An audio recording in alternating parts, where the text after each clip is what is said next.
It's the 10 core commitments. Listen here, man. Can't nobody tell me nothing about handing off these keys, making these metal moves, setting these appointments, sending out these proposals, percentages, KPIs, and all that.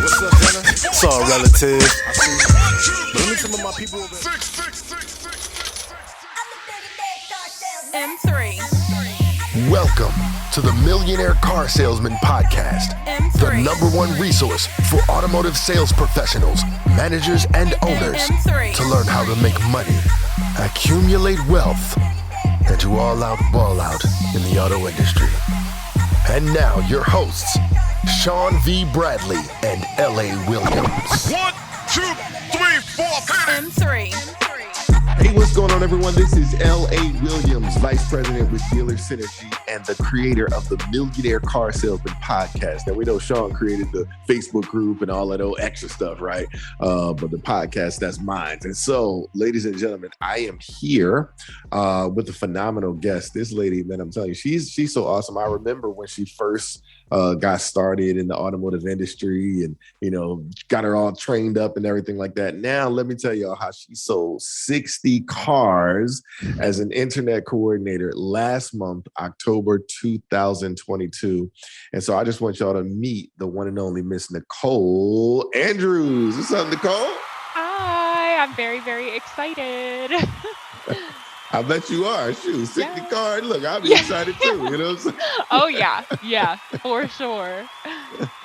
So, first of all, how did that feel? I mean, to be able to sell 60 cars. What was the closest number you had hit before that? Because you ain't no stranger to good numbers, but what was the closest you hit before 60?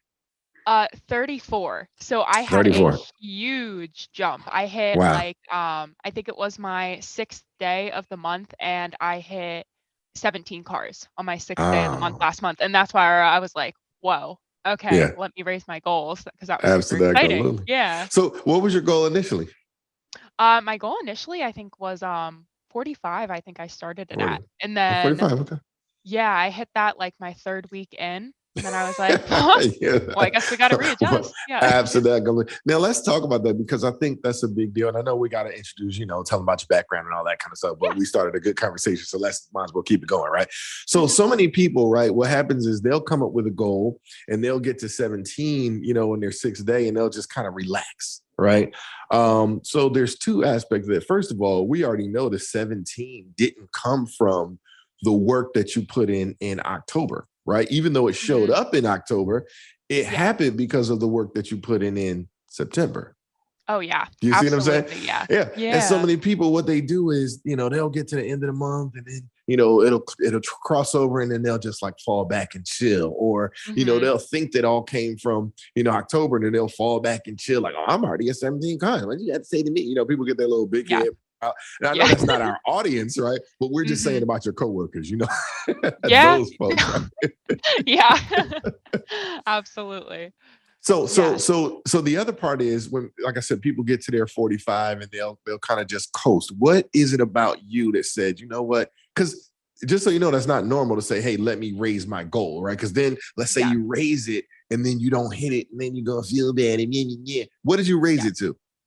I raised it to 60 then. And then during my last week, I had a few deals fall off. But then originally I'd raised it even to 65 once I hit 60. Because I was like, heck yeah. Okay. Let's just keep it going. Let's just keep it going. I got 2 more days. Might as well, So I was 100%. Excited. But no, so I originally raised it because, I don't know. I always found that I thrive whenever I am under pressure. So I am extremely competitive with not only myself, but like even my coworkers. I mean, they can all tell you, okay, yeah, Nicole's she might be a little too competitive even, but I don't know. That's what keeps me going. It keeps me really focused. And I feel like it's more rewarding than to beat goals that like you had to readjust even, because then you're like, wow, this is way above what I even imagined being able to do. So I don't know. That's kind of nice. Where I was with it, but yeah. All right, cool. So let's talk to the people a little bit. How long have you been in the automotive industry? Just like your career thing, you've been doing it for like 17 years, or what's the deal? No, I have been here for 6 months. Wow, 6 months. Yeah. Crazy. And so what were you doing before this? I mean, did you, I heard you say you were always competitive and stuff like that. What were you doing before this? Before this, I actually was a manager of a retail store at the mall. Wow. I mean, I've always been in sales, but it Okay. wasn't like I did not thrive there. That's for sure. Because I didn't get to show the competitive side of me. Didn't get to, do its thing. Yeah. Yeah. No, I love that. So I'm just saying, folks want to do some HR, right? You might want to look at the managers, look at some mall managers. Yep. Because you might find yourself somebody who comes in and sells 60 cars 6 months into the business. So that's pretty cool. All right. So let's talk about this. When did you first know you were competitive? Did you know back then you were competitive, but you just couldn't show it off? Or did you find out about it once you got in the business? I'd say from a very young age, I knew. It started with board games at my house, and then I was in sports too. So, that really drove it forward. And Absolutely. then since, sports ending, since like school times and things like that, I felt like I've just been able to pick it up through career choices, really. I mean, like even at my last job, I was really competitive because I wanted to get a promotion and I wanted to get like assistant manager and things like that.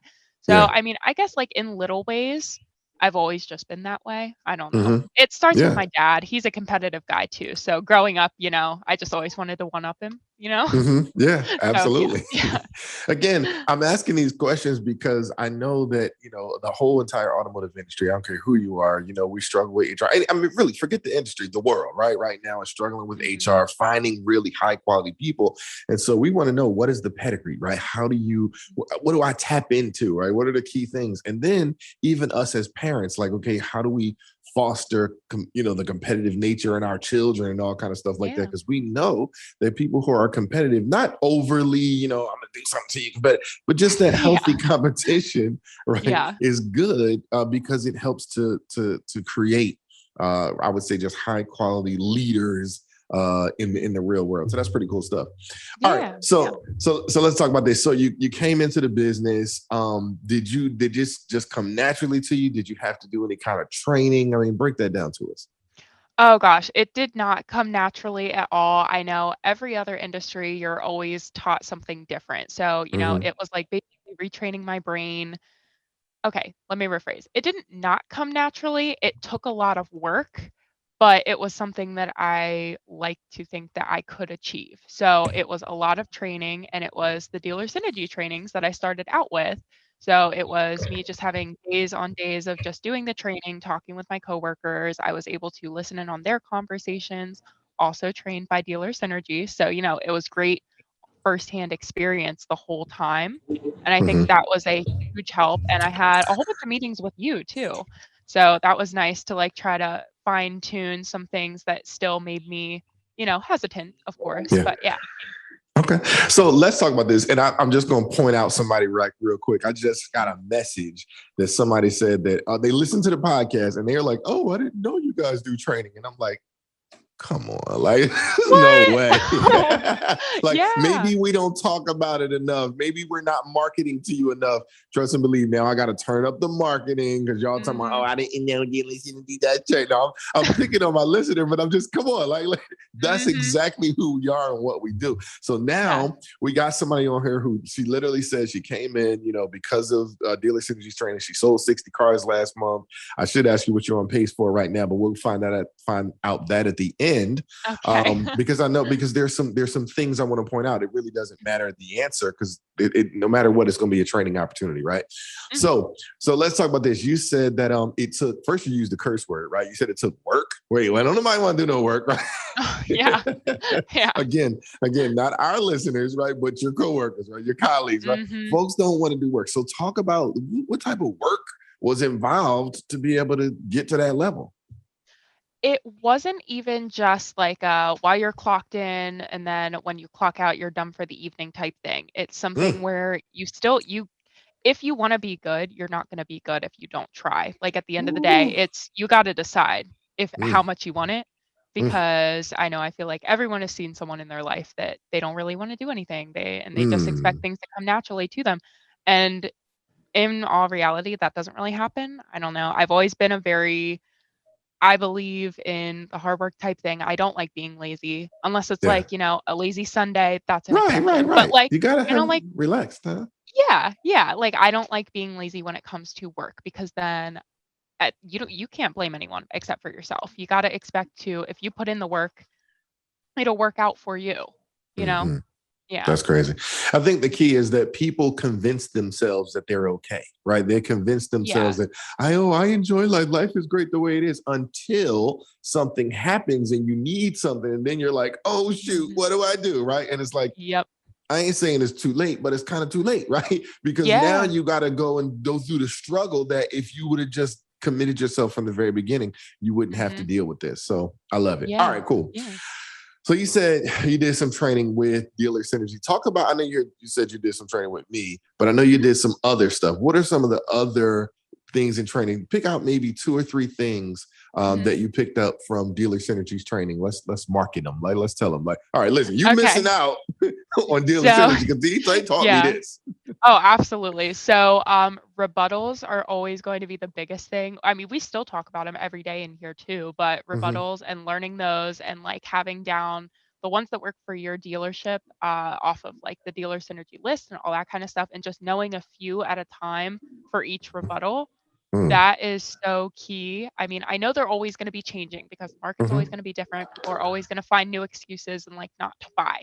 But whenever you like have a few on hand, it makes it starts flowing then. Right. And you know exactly what to say. You can tell where the conversation is going to go based on like their rebuttals, things like that. So there's definitely that. And the other biggest thing.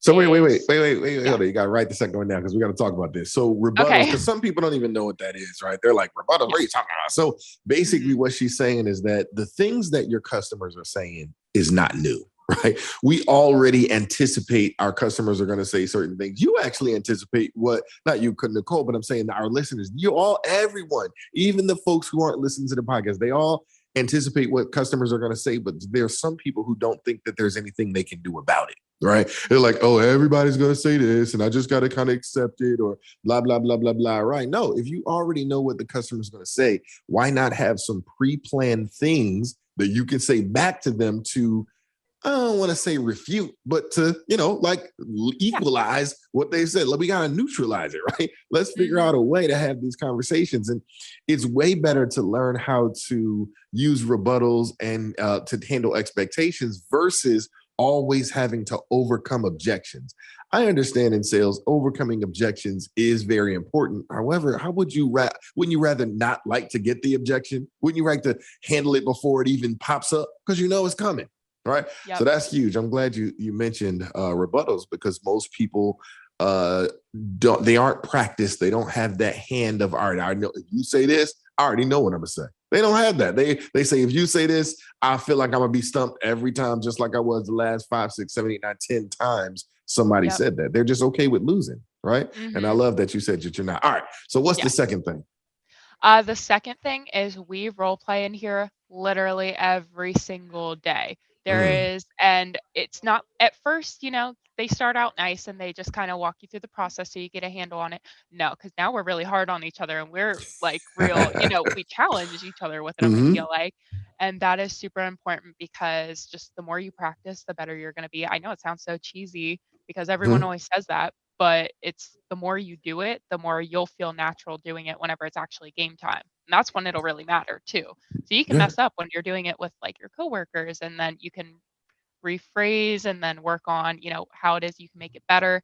2 heads are going to be better than 1 at that anyway. So you can kind of talk about it and see what has worked for them, what has worked for you, all that too. So I don't know. I think that's really important. That's definitely something we make an effort to do every day in here. So that for sure.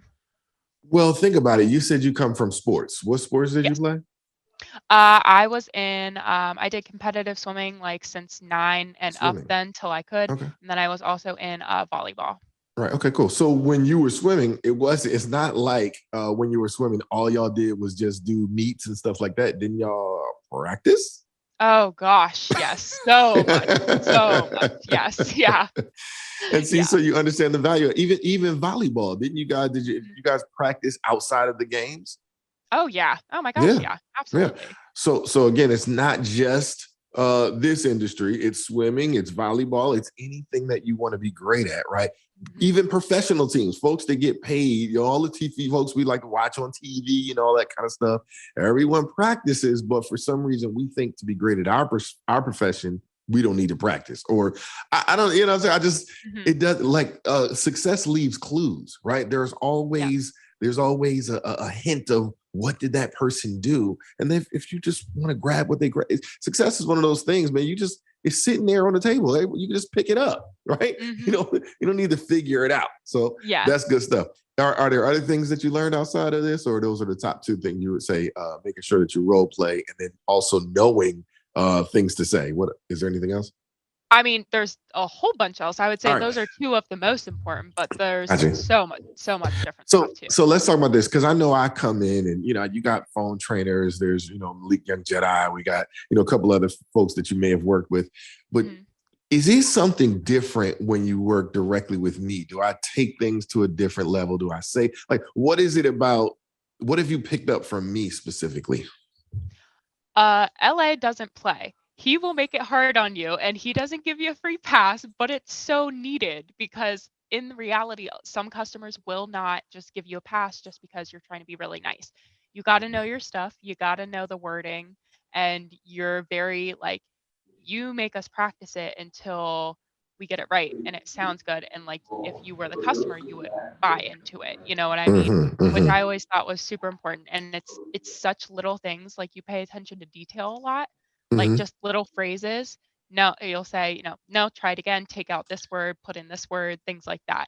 That is so important, because those little things that a lot of people don't think about, it changes all of the customer's perspective just by those little things.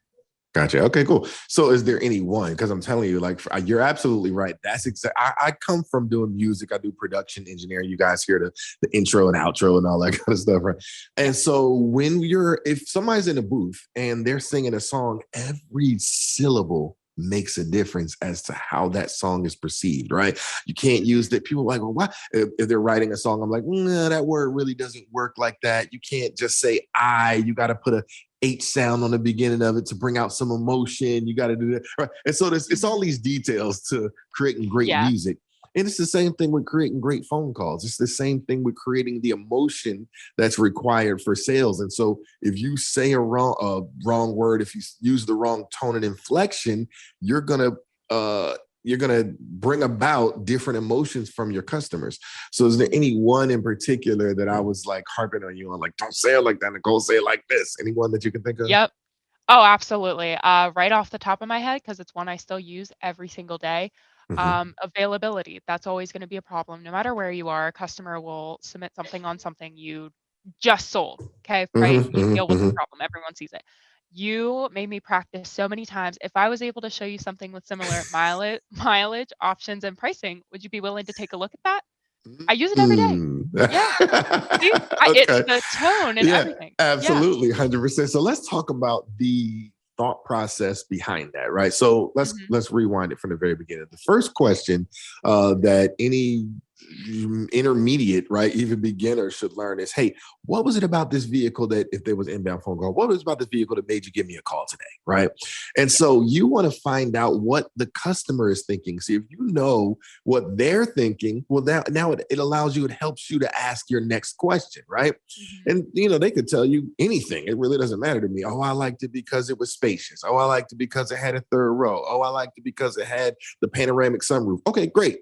Well, if those are three separate customers, I'm going to ask them this question. Hey, let me ask you, if I could show you something that had the third row seating to one customer, if I could show you something that had the spacious room in it, if I could show you something that had the panoramic sunroof that you like, and of course with similar, what'd you say? Mileage, options, and pricing, right? Yep.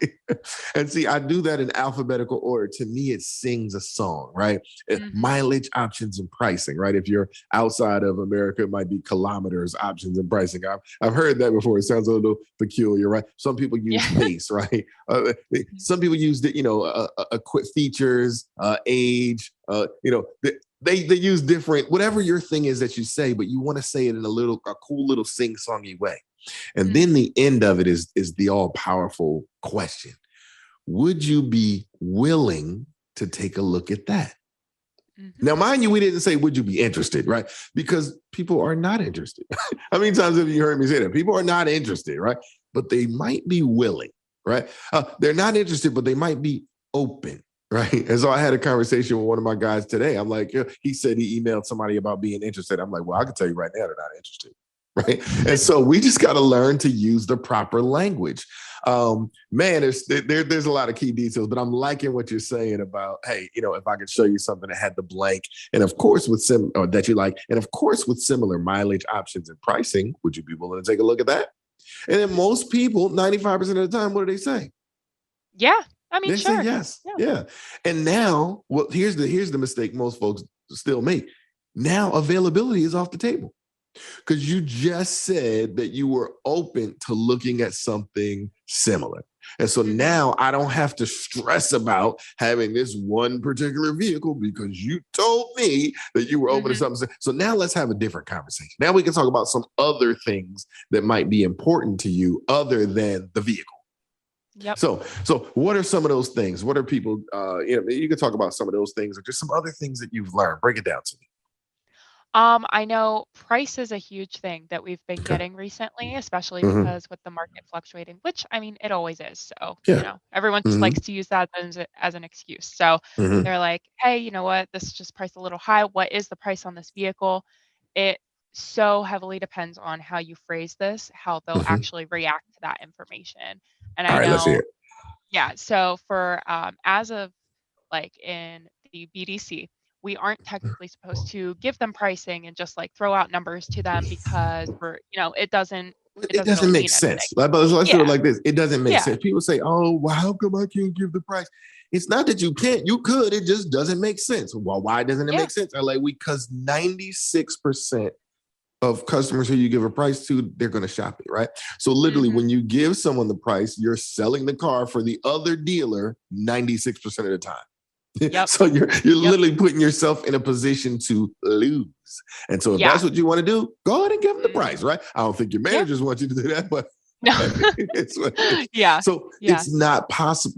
It's really tough to build value in price and the price of a vehicle over the phone. Right? Yeah. There's only a 38% communication medium, right? So look, what do you always say? 55% of communication is visual perception, body language, all the stuff you can see. And so I know a lot of people are listening to this podcast, so you can't see me. If you watch it on YouTube, right, you'll see I'm moving around, having conversations. It's all cool stuff. 38% is tone and inflection. It's not what you say, it's how you say what you say. So I'm glad you're getting ready to give us an example of how you have to say this. And then the last thing is, only 7% of communication is text and the words that we use. So even emailing price, that's worse than saying it over the phone, right? Because there's no value being built. So you absolutely want to build value. And so Dealer Synergy teaches that the way you want to communicate price is going to be through a video, because now I can build the value. So talk about how you escalate that, right? Give me, what is the word? How do you say, break it down for us.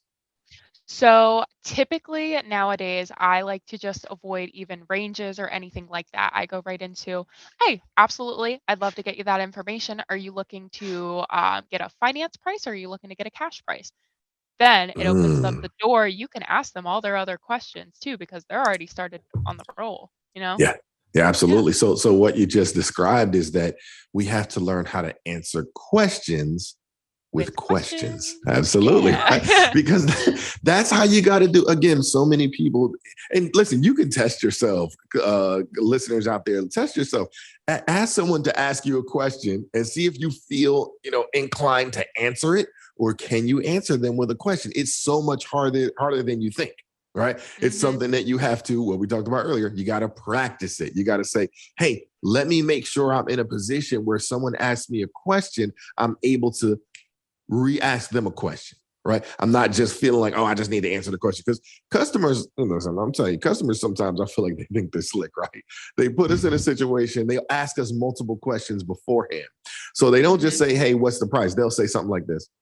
Well, can you tell me how many miles are on that vehicle? Just to get you to kind of answer that question. Oh, it's about 29,000. Okay, cool. And then what's the interior color on that? I just want to make sure it's the right. Oh, it's the charcoal black interior. Oh, okay, nice. Okay. And how much is it? Right. Then they kind of just spring it on you. Right? And so now, if you don't answer them quickly and efficiently as you answered those last two questions, now you look like a fool. Now you look like a salesperson trying to avoid and say something. So what we got to learn how to do is, again, begin to answer questions with questions. Maybe I'll answer your first question if it's innocent enough. Right. Mhm. That second question, though, I'm gonna be looking up. I'll be like, I don't know, right? Do I want to answer this because I know I'm setting myself up, right? But if that third question, man, I'm making sure that I answer it with a question. Maybe even the second one, but definitely the third. So yeah, really good stuff dealing with price. All right. So today we talked about price. We talked about availability. What are some of the other challenges that you see out there in the marketplace? Is there anything in particular that you had to deal with, even though you sold 60 cars, you still dealt with these challenges? Tell us what those were. I feel like it was I hate car salesmen a lot. Like there was something to that degree. They open up and they tell you about maybe not necessarily even open up, they more so rant to you about like a terrible experience they had before, something else that we have going on. Just something where they're saying like, "Hey, I was treated really bad before. I'm giving you a chance to do something about that." Mm. You really have to sell yourself then and assure Yeah. them like, "Hey, everything is going to be I'm here to help out." And lack of better words, like you need to be the one that writes that to make them open to trusting you again because their doors are already going to be closed. Yeah, absolutely. I mean, so many times people tell us exactly how to sell to them, but we're not paying attention, right? We want to be offended because they were offended by the last person and now that person is this and that. I'm like, come on, man. When does the circle stop, right? We got to get to a place where even though someone might be upset or they might be this, when are we going to make it all better? When do we actually apply the medicine, apply the salve to make it like, hey, you know what? You don't have to continue with this vicious circle, right? One of the things that I think is so important right now, I'm reading, some of you know, I'm reading The Greatest Salesman in the World.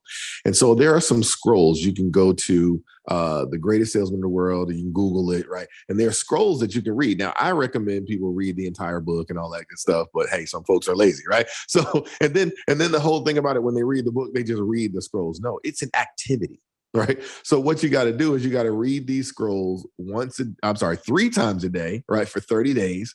And then you can go on to the next one. So there's 10. So literally it's a 10-month project that I'm on month 6, right? So because the other crazy thing is if you mess up, like you forget to do one day, you got to start all the way from the beginning, like not the whole thing, but at least your 30 days, you got to start them over from the beginning. Most people not willing to do that, right? I'm just a self-improvement guru and I'm going to do that kind of stuff. So the point I'm making is that I'm on number 6, and it talks about how we got to be master of our emotions, right? And most people are not. And so what they do is they judge people off of one meeting. Just because you talked to this one customer one time and he or she had an attitude, now you're like all like, oh, well, I don't know, this customer, they yelled at me, they this, they that. Well, sometimes people it's because they do things based on their emotions. So there might be one day where they'll be all upset with you, right? But then the next day they could be sweet as pie.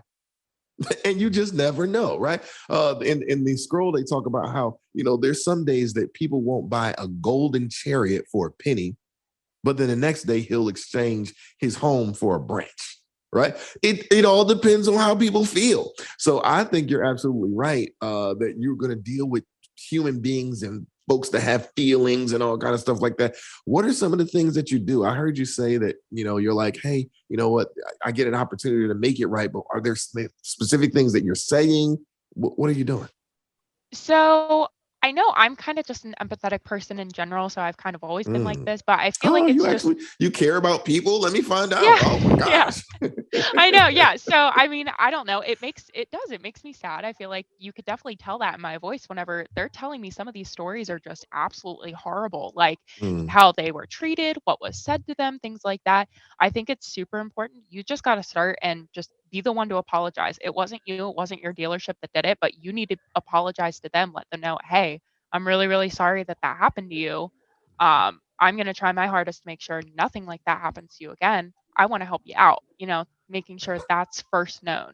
And I don't know, I feel like that's such a small thing that people would think, well, of course you're going to do that. But it makes such a big difference, like just for the Yeah, people to hear those words and actually know, hey, wow, this person actually sounds sincere. They actually seem to care. That's really nice. that's good. Yeah, Yeah. absolutely. All right, so let's talk about this. So we said that we were going to kind of go into, what you're on track for. Right now, it is the 22nd, right, of the month, right? So Or what no, are you it's on? the 16th. Well, in The your 22nd. head, in your head, it's the 16th, but as my listeners are listening to this, it's the 22nd. So, Oh, okay. Okay, I was gonna say, oh my gosh, what day do you think it is, LA? so this is something that you got to teach, right? Something that folks need to learn. See, as a podcaster, right, when the it's going to drop, and so you got to kind of speak in future language sometimes, right? So Yes, even though yes, we're recording okay. this on the 16th, right, it's Yeah. dropping on the 22nd. So what are you on pace to do? You can tell folks where were you at on the 16th? Let's put it like that. Yeah. On the 16th, I am at 19 cars right now. So 19 cars right now. Okay. I do have a few appointments coming in today, so fingers crossed it'll be way higher by the end of the day. But yeah, at this time, midday on the 16th, I am at 19. Okay, cool. So now I remember you already said you were 17 6 days in, right? So a normal person might be a little bit downed by that, right? They might say, "Oh, I'm doing so much more horribly because last month I did this," right? They say that kind of stuff to themselves. So what is it that has you being okay with being at what is it, 16, 19? What are you saying? 19. 19 on the 16th. What is it that has you okay with that? So I wouldn't say okay. It's definitely bothering me a bit because, I really liked how I was doing last month. I liked the momentum, but just totally, completely honest with you guys, we have different shifts here. So like whenever you're working the later shift, you don't get morning leads. That can really get to you. And my first week, I had one sale the whole week. Okay. That was really discouraging. But then I only allowed myself that 1 week to be in a bad mood. I'm like, you know what? I'm going to really try to shake this off. I'm not going to allow myself to be all, like, boo-hoo, whatever the rest of the time. I pulled myself out of that and I was like, it's not going to change unless you're positive, because no matter how hard I tried to convince myself, like, oh no, it's really fine. Like, you're still happy. You're still in a good mood. It shows in your work. It will come out in the way that you talk to these customers, and they will know. You need to know, like, hey, it is still the beginning of the month. You still have plenty of time to turn it around. Like, no matter how the month starts, you still have a lot of say in how the rest of your month goes. And I am such a firm believer in the power of positivity. That's why I always get described as like super bubbly. So, because it helps. It helps. People like people that are going to be positive, So I feel like there's that. And then I also know, I don't know. I know I'm always in here hustling. I know I am always like doing my calls, doing my thing. I know that I'm working really hard. So that also gives me hope, because I know it might not pay off today. I might not be seeing it today, but I know I'm making these great relationships that will be paying off later. Absolutely. Yeah. Yeah. Well, we talked about it. We said that what you did in September, right, dictated what happened in October. So let's talk about, let me give you a couple of little things for you. Okay. So first thing, Brian Tracy, if you don't know who he is, look him up. One of the greater sales trainers out there, right? He's a really cool guy. So what he said in his, he talked about 21 irrefutable qualities of self-made millionaires, right? I'm probably mixing some John Maxwell in there, right? But 21 qualities of self-made millionaires. One of them is you gotta be prepared to climb from peak to peak. You gotta be prepared. So yeah, you might be on top today, and you might be on top again the couple days from now, right? But in the middle, what is between the two peaks? There's some low parts. Right. Yeah. Exactly. And so your attitude cannot change depending on whether you're at the top or if you're at the bottom, because as you said, it's the attitude that makes all the difference, right? So I'm glad that you only allowed that to last a week, but here's the thing. What if you would have allowed it to last a day? I know. I still kick myself about it. I do. I still kick myself about it. It's a lesson. Yeah, it's a lesson, right? It's like, hey, you know what? And then, hey, what if I only allow myself to be down for an hour? What if I only allow myself to be down for a couple of minutes, right? That's the thing. Yep. You got to give your resiliency, right? How long does it take you to bounce back when you're in that low mode? Man, goodness gracious, man, it's only 86,400 seconds in a day. Once they're gone, right? I don't want to waste not a single one of them being down. Now, is it going to happen? Absolutely. Right. There's not anything we can. Inside of us is a wheel that's going to turn from melancholy to joyful, right? It is what you're going to feel that stuff. It's just how you act in those feelings. Like, what are you actually doing? They say, look, I'm keep going back to my daggum scroll right now. It says, weak is he or she that permits his thoughts to dictate their actions, right? But strong is he who forces his actions to control his thoughts, right? So listen, even though I'm feeling down, I'm still going to act, right? I'm going to act as if I'm at the top of my game, because if I act as if I'm at the top of my game, where am I going to shortly be? The top of the top of my game.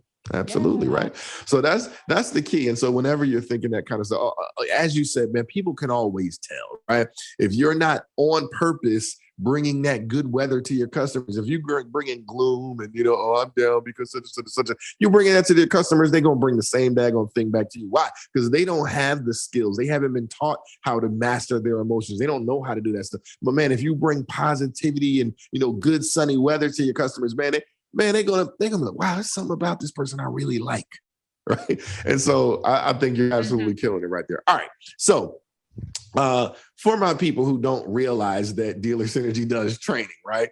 Let's talk about what is. Would you recommend it?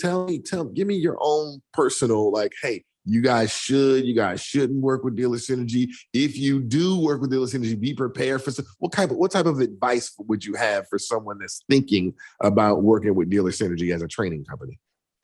So I know for a fact, I would not be here doing any of this, selling 60 cars, doing whatever, if I didn't have the training that I did with you guys, because I think it was very thorough. It was, it covers all your bases. And then I think it also recognizes, there's always going to be new hardships and like new things to do. So it's not just you do the training and then you're done. Like, it's a continuous thing, and it's constantly helping you adjust to real life things that are happening in that moment. And that's why the trainings with like the meetings with like you, Malik, everyone else, they're so important, because they allow you to be able to talk about, current issues that you're seeing, current things that you're being told, new rebuttals even, and things like that. So I think that is super duper important, because it's not like it's just a job where once you learn how to do it, you'll know how to do it forever, because it's a constantly evolving type thing that I've noticed. And I've only been here 6 months, and I've already seen so many different changes. It's not even funny. So it is definitely something you got to learn on the fly. Absolutely. Well, it's one of your 10 core commitments, right? Training is not something you did, it's something you do, right? I say training is like bathing. If you don't do it every day, eventually you'll start to stink. You know what I'm saying? Yeah. Like people be like, oh, I did that training. When did you do it? I did it 2 weeks ago. Okay, you took a shower 2 weeks ago, but I bet you took one today too. Otherwise, right, there might be a problem in the dealership, right? So, So what advice do you have for someone that's thinking about working with Dealer Synergy? Do it. That's really it. I mean, you got to do it. I think it's so important, and take advantage of all the things that they have to offer too. I know I sometimes forget, because I always am worried, LA is busy or Malik is busy, other trainers are busy. No, they give you like access to their personal lines and everything. You can text them day or night, questions, automotive things, things like that. And they just make themselves really accessible for you too, to be able to help. And you can tell that that's genuinely what they want to achieve too. So I think it's super important, because it's encouraging, but yet they'll give you the hard truths that a lot of people do still need. So I think it's definitely worth it no matter what. That's cool. I'm glad you said that. So let's talk about this real quick, because you're saying it like, you're hitting the nail on the head, right? Talking about how we do that. And I think it's so important to be passionate about what it is that you do, right? And that's what it sounds like you're saying, is that we're really passionate. It's not just like a thing for us. It's something that's going on. So cool. All right. Let me do something real quick, because I know we mentioned the 10 core commitments, right? I don't know. You know what I'll do? I'll play the song for this right after toward the end of this podcast. I'll do that. But what I want to ask you is, what's your feedback on that track that Young Jedi did? I liked it. I thought it was good. I really liked it. I had never heard, okay, we've seen some of the music videos and things like that, but hearing that on the fly, I felt like that was really, really good. I enjoyed it. And it's a nice little reminder too. Absolutely, right. The 10 core commitments. So what we'll do is we'll close out with any little closeout statements you want to make. And then after you give the closeout statements, I'm going to have you introduce the track like you're a DJ. You know what I'm saying? You're going to introduce the track. Yeah. Honestly, I think it's important. You just got to remember the customers are people at the end of the day too. They're not just about another person that you need to talk to, another number that you need to do. You got to remember that they're still a person. Treat them like a person too, because that's how you want to be treated.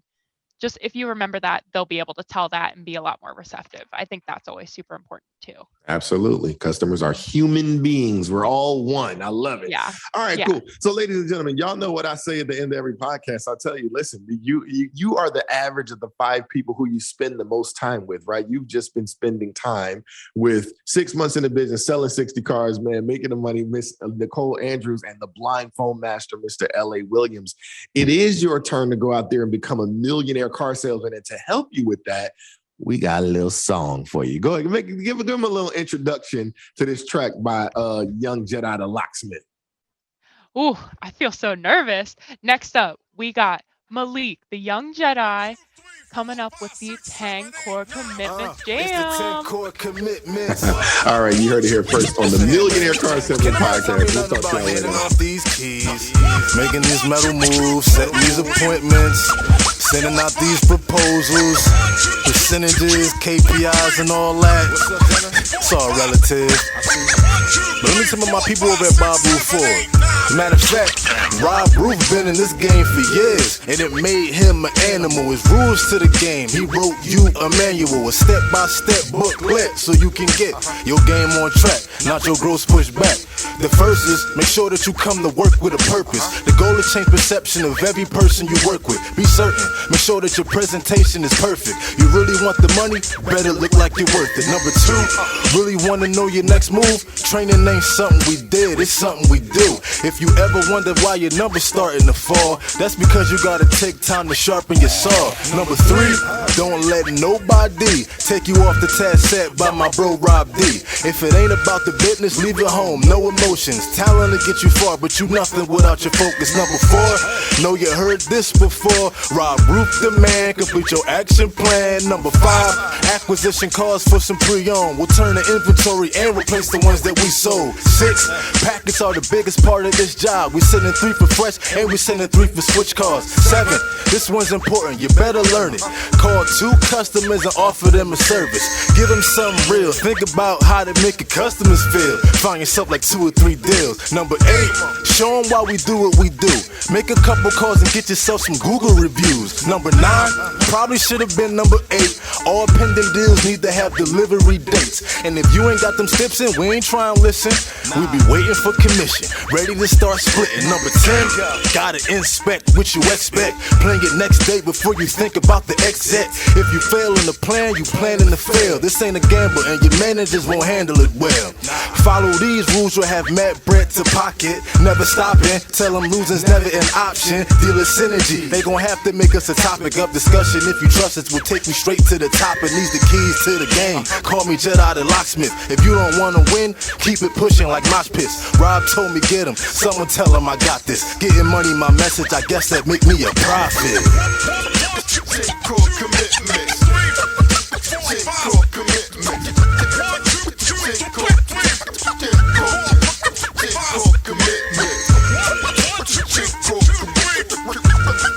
core commitments. 1, 2, 3, 4, 5, 6, 7, 8, 9, 10. Yes! Jedi the locksmith. You know where to find us. Call 856-546-2440.